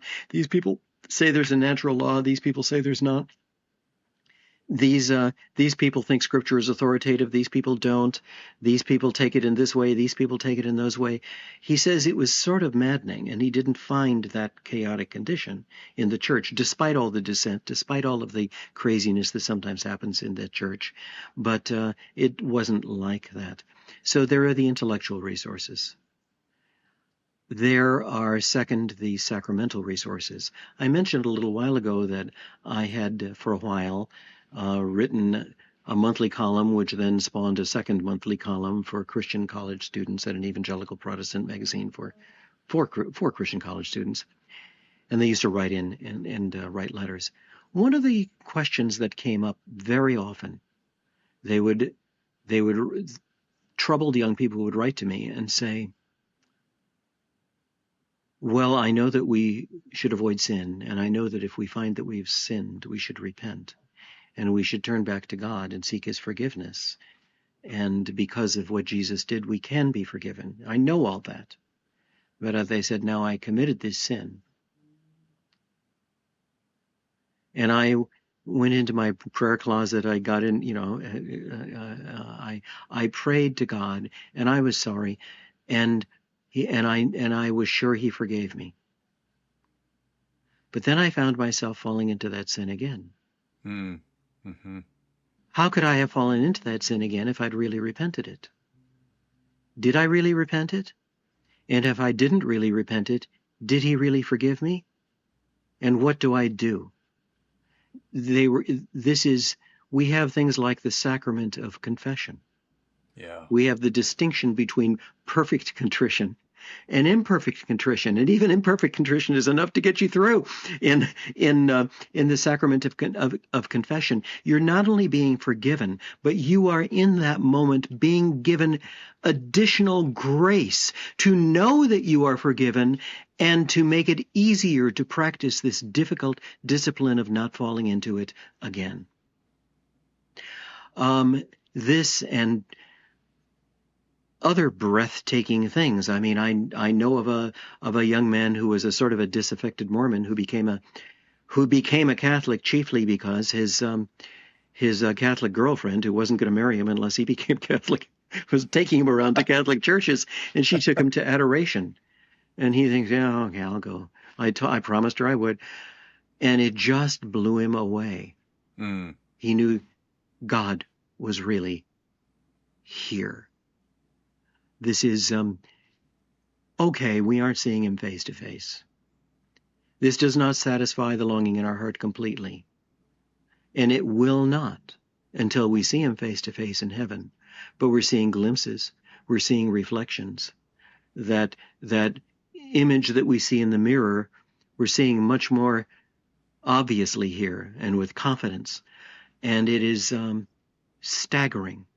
You know, I say sometimes at Christmas time, we precede with Lent. There's a good reason. I want to sing God Rest Ye Melancholy Gentlemen, because an animal can't mourn and pine wanting a greater experience of God. We can. That shows we were made for it. We're not just evolved mud. So there are the sacramental resources. And then what was the third one going to be? This charism of authority. Mm-hmm. There are things that even very well-intentioned Protestant thinkers who we would think of as pretty nearly Catholic in their views, spin wheels forever because there's never any way to settle the question. Of course Scripture is authoritative, but if Scripture is all, who interprets Scripture? Yeah. Oh, I can't accept that there's a pope, that there's a magisterium. So each person is his own magisterium. Each person is his own pope, and nothing ever gets resolved. And we do have authority, and it's often misused, and it's often often authorities use it prematurely, and so that Luther goes off and goes crazy, or that delay too long in using it. But the church we believe, is supernaturally protected in the exercise of authority from falling into irrevocable error. We can get ourselves messed up in all sorts of ways, but the gates of hell will not prevail. And that is, these resources, these can be offered to inquiring Protestants. And it's staggering. A friend of mine once, he was Catholic, and I was already within the gravitational pull of the Catholic Church. And I said, but look at this. I pointed to some wrong thing happening in the Catholic Church at one church. And I said, why isn't the church using its authority to do anything about this? And he says, well, Jay, he says, in 200 years, that'll all be taken care of. He was a very devout guy, and he was very learned. And in another mood, I might have thought that he was being glib. But in fact, what it was is he had a much longer time horizon than I did as a Protestant. Yes. Yeah. And he knew that the church, there had been the Arian heresy in the early centuries, and God rescues us from that. There had been all the Trinitarian controversies, and we were rescued from all of that nuttiness. And there was this, and there was that, and there was the other. And we have been brought through. There have even been, from time to time, a heretical pope or two, but he never managed to get any heresy into doctrine. And I think that this is true, and it's wonderful. And we can offer that to our Protestant friends. And if they are thinking there's going to be less Jesus and less Scripture and less prayer and less fellowship, no, there's more of all that stuff, all that good stuff. It's just more. You're here to assure them that I'm here to tell you. I came back, and I'm still alive, and here I am. That's right. Dr. Budziszewski, one of the lunacies that you talk about, which this has been just an intellectual side hustle of mine for some time. I won't go down the rabbit hole of my whole backstory on my interest in this topic, but transhumanism. Oh yes, and transhumanism, which has moved with kind of stunning rapidity from a very quiet, Fringe. fringy, maybe you've heard of it, but it's kind of goofy sci-fi stuff, and maybe some pop psychology and pop culture stoners are out there speculating wildly about what, and then all of a sudden it is here, and it is public, and it is present, and it is unapologetic. I Talk a little bit about just what is, first of all, what is the lunacy of transhumanism? Because one of the fascinating things, and to me a little horrifying, has been that in this sudden shift from this fringy, kooky, sci-fi-ish idea to a very present, very active, momentum-gaining idea. And being There's pushed by there's big money, too. that absolutely. That's right. That's exactly where I was going. It is being embraced, it's being funded, it's being pushed and proclaimed as the next great thing. I I just am interested in the book. I appreciate kind of what you have to say about it. Maybe for viewers, give them a little taste of that particular lunacy and your thoughts on it. Well, I can mention one outgrowth, or to use your expression, one side hustle of the transhumanist movement that a lot of people, that almost everybody has heard of by now, is transhumanism. The idea, I mean, transsexualism, the idea we can transcend our sex. I may be, I may be in one body, but be a sex, but be a different sex of a person I'm a man in a woman's body, or I'm a woman in a man's body, or maybe I am a man in a man's body, but I could change my body and then I'd be a woman. Maybe, I mean, this is all the rage in the science fiction world, the speculative literature world. People think we will transcend ourselves completely. We'll upload ourselves into computers. I might be a man this month, a woman next month, and an intelligent otter the month after that. We can be what we want. It's that idea of freedom that we were talking about as being completely unfettered. No, you know what? The transhumanist wants, I will give this to him. There's a grain of truth in everything that is erroneous, or it couldn't be believed. He wants to make a work of art of himself. Yeah. But now, how does an artist make a work of art? He has to know the laws of his medium. He has to know the properties of paint and the properties of the different kinds of brushes, and canvas versus paper versus reed paper versus this versus that. He has to learn how sculpting in clay is different from chiseling stone, is different from metal sculpture, where you're welding things together, or casting things in bronze. He has to understand those things, and then he can do something because he respects the laws of his medium instead of trying to alter them. Well, for the human being, that means respecting the natural law, respecting the laws of the constitution of the human person. And what is the artistry? It is trying to become, in obedience to these laws and in obedience to our Maker, trying to become virtuous. Once I gave a talk. It was only after I'd only recently come back to sanity after insanity at the school where I got my PhD.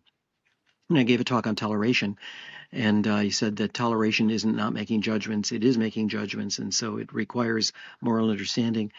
And I said, and therefore it's insane to treat toleration as though it's the only virtue. It's a virtue. It's something that doesn't even make sense except in terms of the other virtues. My own former teacher, my former dissertation supervisor, said to me privately, he said, "Oh, that's really wrong. You can't insist on the virtues because you're stamping out all this wonderful diversity of human beings." And I'm reminded of what C.S. Lewis said about the laws of harmony and rhythm in music. He said, if you try to do without those principles of harmony and rhythm in music, you're not going to have a greater diversity of beautiful melodies. You'll have no melody. You'll have noise. But if you respect those, not only different melodies, but different compositions of melodies and symphonies, not only different styles, whole different kinds of music become possible because you've respected those laws. People who all have the virtues will be different in interesting ways. People who do not have the virtues are really at bottom all going to be the same. They're just all going to be gray.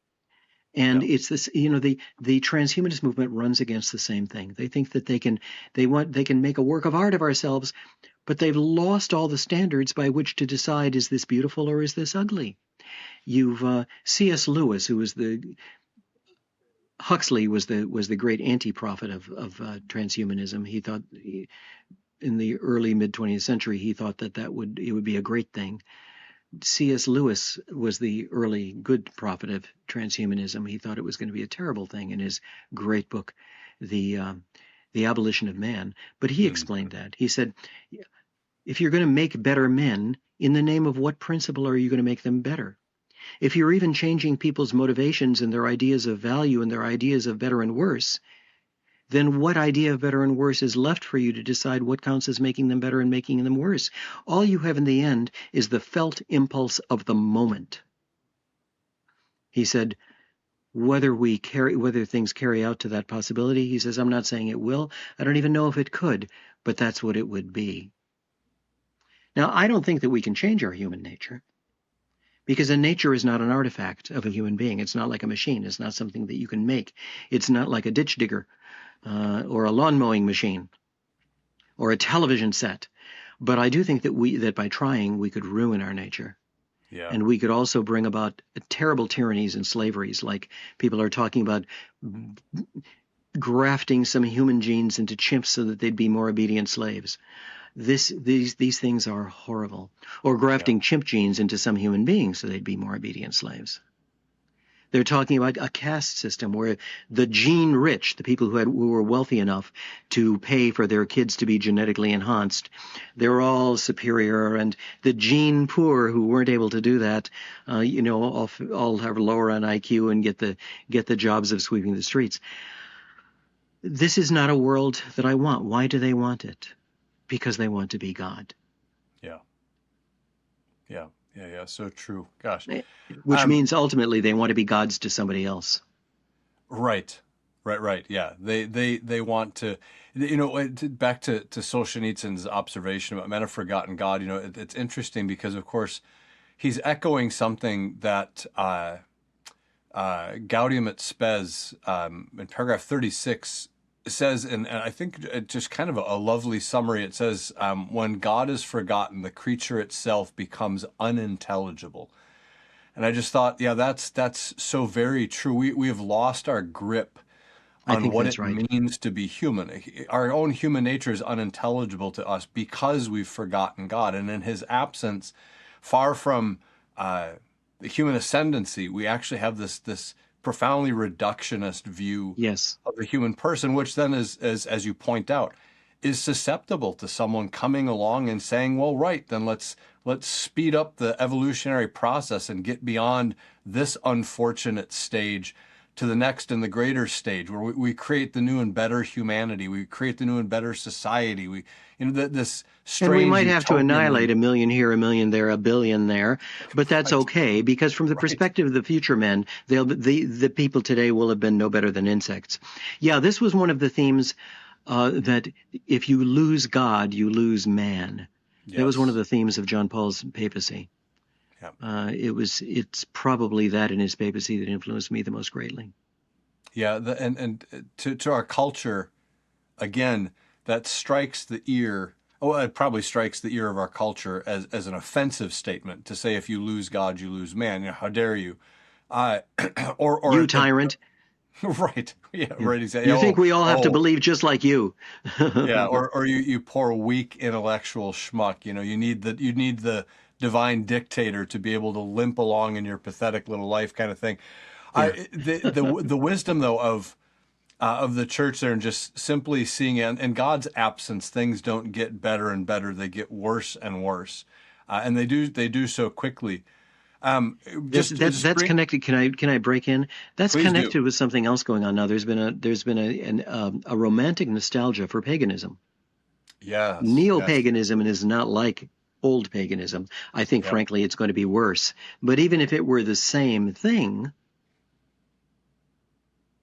paganism was not romantic. It was not interesting. I don't care how many novels you've read about Cleopatra. It was bloody and vicious. And even the pagans, even the best of the pagans, sometimes had a glimpse of the idea that we're made in God's image. Cicero says something very similar to that, but they couldn't live up to it. The Romans said, "Let justice be done, even though the heavens fall," and then they would you make punitive raids on the more difficult of the Germanic tribes, and rape their women and kill all their men, because that would bring them into line. That's not justice. That was paganism, and this romantic longing for that, or for stoic virtue, some people will say. This is very misguided. But that was an interruption. Please go ahead. No, thank you for that interruption, because that illustrates a point that I think is easily missed sometimes, especially in our cultural context, and we know this, even many Catholics, and some of this is by way of poor catechesis, but a lot of it is by way of the fact that even as Catholics, we are going to ingest the culture, and we have to be very intentional to resist just blindly onboarding some of these cultural ideas, and then we often find this kind of strange admixture with our Catholicism. But that neo-paganism, I think, is a factor in all of this, and certainly in the lunacy that you attend to in the pandemic of lunacy in the book. This neo-paganism, I think, is a reality that we've been slow to wake up to, partially on just kind of the level of Catholic culture and the mission of the church. This was addressed, I thought, really, really well by Monsignor Shea in his book From Christendom to Apostolic Mission, where he's essentially sounding this alarm and saying we are not living in Christendom anymore. We're living in apostolic times. We are once again, as we were at the beginning, an island of little Catholic oddballs surrounded by an ocean of paganism. But of course, what's fascinating about the neo-pagans is being neo-pagan means that they're the post-Christian pagans. Yes. Yeah, and that makes a difference. The pagans hadn't heard Christian truth. Our neo-pagans have heard it and rejected it. Yep. And that gives an entirely different formation to the mind. Yep. Absolutely. The reaction of the post-Christian neo-pagans to Christianity is, yawn. Yeah, had its day, been there, done that. It had a good run, maybe, I guess. It did some horrible things too, but, long overdue that Christianity exits stage left and let us take over the project from here. There's a unique challenge then too in combating these lunacies. So the lunacy of the neo-pagan, the post-Christian pagan, requires, I think, some real discernment on the part of Catholics, both Yes. collectively at the level of the church, but individually too. How do you repropose to the post-Christian pagans those deep truths and Catholic distinctives? And this is where I'm going with this question. I'm glad you made that interruption, because it teed it up nicely. Your subtitle is How to Think Clearly When Everyone Around You Seems Crazy. Yeah, that's exactly right. That's the question, isn't it? How do we think clearly, and then how do we communicate effectively as Catholics when everyone around us is crazy, when everyone around us have become the post-Christian neo-pagans? Maybe give us a little bit of thought on that, and maybe even by way of kind of encouragement and a note of hope. It's a funny thing. You take somebody like Aristotle. I like to begin teaching with Aristotle, even if I'm going to be ending up talking about Thomas Aquinas or somebody. I like to begin with Aristotle because he was so obviously, he so obviously valued common sense. He even said, and it sounds sort of preposterous, taken in a certain sense it isn't right, taken in another sense it is. He said that which everybody knows has got to be true. Okay, we know we exist. All right, we don't have to worry about it. Are we in somebody's dreams? I'm not going to waste time with that. But he says that. But when he asks people, is there anything that we? Why do we act? Well, he asks questions. People say, I do it for this. Oh, you did it for the sake of some good? Yeah. Why did you do that? Well, I did it for this reason. Oh, you did it for the sake of some other good? Yeah. Is there anything that we do for its own sake, not just for the sake of some further good? And something that you seek, and people say, yes, happiness. They all say that. And then he says, well, what's happiness? And all this so far is moving by common sense. Mm-hmm. He's just interrogating them. And now he says, well, what's happiness? Well, here they split. Some say pleasure. Some say, these were young men of the upper classes, so they'll say honor. Some say wealth. But you can still interrogate those common sense ideas with other pieces of common sense. Is wealth good in itself, or for what you can do with it? If you're having lots and lots of pleasure, will you then be happy? Isn't there ever a point where you say, this is getting old? Are we having fun yet? Mm-hmm. If you are honored for qualities that you know darn good and well that you don't possess, are you really happy? Or would you rather have the qualities and then perhaps be honored for them? You begin with common sense. Now, our own education, so you can say that a classical model, and Thomas Aquinas is doing this too, although it isn't quite as obvious because of his disputational method. But this works with people who have common sense. A large part of education is tuning up common sense, elevating common sense, purging it of its inconsistencies, using one piece of common sense to criticize another piece of common sense and say, that can't really be what you mean. You say you don't know this, but you really do, don't you? A large part of education in philosophy, in the liberal arts, in aesthetics, in all kinds of things is that. But now it isn't. We, as quickly as we can, you've got that little baloney meter, from your common sense, and we try to disconnect the wires.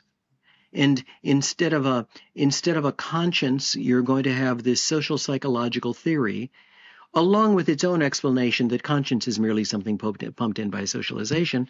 And instead of this, you'll do this. You'll have instead of conscience bidding you to do something, and then you ask afterward, now, why was that right? Instead, you have a theory bidding you, well, we're consequentialists, so we must bring about whatever the greatest aggregate sum of pleasure, or whatever it is. So what we have to do is connect the wires again. Connect the wires to the baloney meter again. Connect the wires to common sense, and then go back to what we needed to do from the beginning. Common sense can make errors too. We can say, how do we elevate common sense? How can we help common sense to mature, to improve itself? Now, to end on a line of hope, that's why I wrote the book. If I didn't have any hope, well, if I weren't a Christian, frankly, I wouldn't have any hope. If I hadn't had any hope, I wouldn't have written the book. A friend said, well, the people who need this book won't read it, and the people who read it won't need it. I'm a little more hopeful. I think there are a lot of us who are confused, who sense that there's something wrong here. Yes. But yes. Are they crazy, or am I crazy?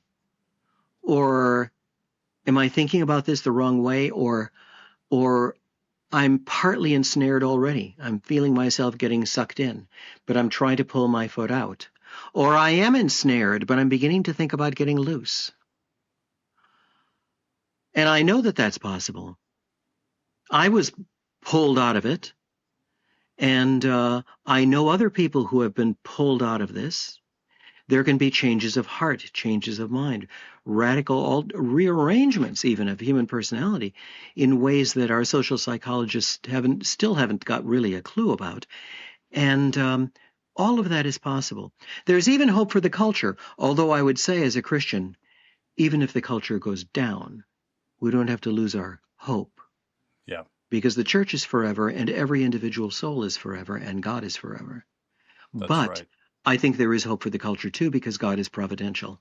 Because we're not blind automatons, we're not deterministic processes or mechanisms. We are free beings made in his image, and we are even capable of repenting.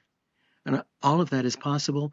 And you can bury your desire for lightness, for light, for truth, for goodness, but you can't wipe it out.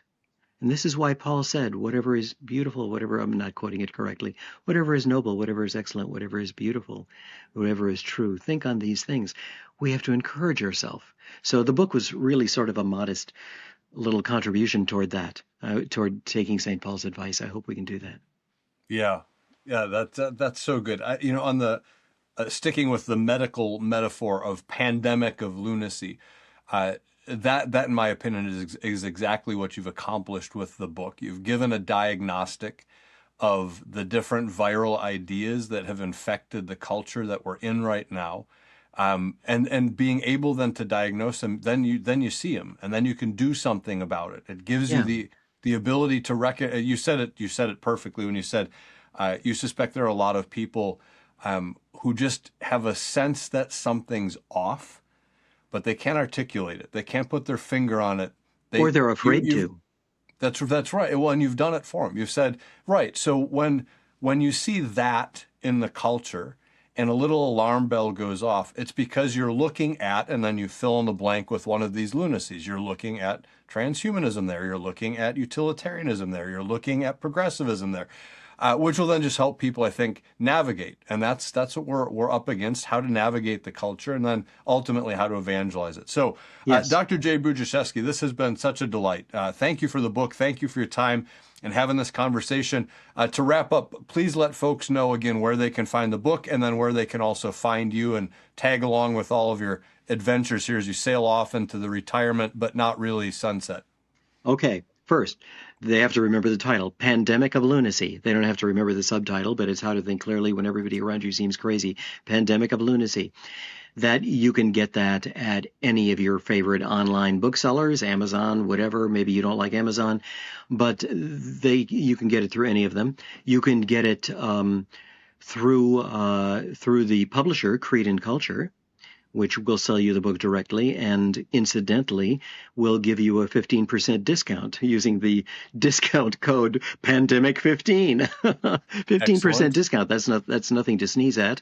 You can get it free as an audiobook at Amazon. I think there's a catch. I think you have to sign up for their audio streaming or something like that. But then you get to choose a certain number of books. You can do that. And you can go to your online, your brick and mortar bookseller if you prefer that. Some of them won't stock it. Some of them might even not want to because they're into this too. But almost any bookseller will order it for you if you want them to. So there are all of these ways to get it. It's easy. And where can they find out more about my work? Well, Pandemic of Lunacy and my other books are all mentioned and described and with links to them at my own website, on the books page of my website. They can also read some of my articles there, and they can read my blog there and read a little bit about how I got from where I was to how I got into the mess that I used to be in and how I got out of that and how I got to where I am now and my faith journey and all of these kinds of things. It's the Underground Thomist. Thomist from Thomas Aquinas, so a TH, THOMIST, not .com, but .org, .org, because I'm not a company, I'm an organization. I'm not very organized sometimes, but I'm an organization. The Excellent. undergroundthomist.org. Undergroundthomist.org. They can find you and they can find the book. Great. Yeah, Thank you. and they again. shouldn't put in www, just go undergroundthomist.org. Okay, that's the quickest and easiest way to do it. Great. Well, I encourage viewers to get the book, several copies. I guarantee you not only will you benefit from it, but you know people who will benefit from it. So distribute the copies of the book so that everyone can get a grip on where we are and do something about it. My publisher is going to want me to bless you for that. Excellent. Okay. Thanks It's so been much, fun. Dr. Budziszewski. We'll look forward to maybe catching up with you down the road. We'll talk about next project when that one's ready. Well, it's sort of ready. I've written a novel. It's under review. We'll see. Oh, beautiful. Okay, good. We'll look forward to that. All Okay. right.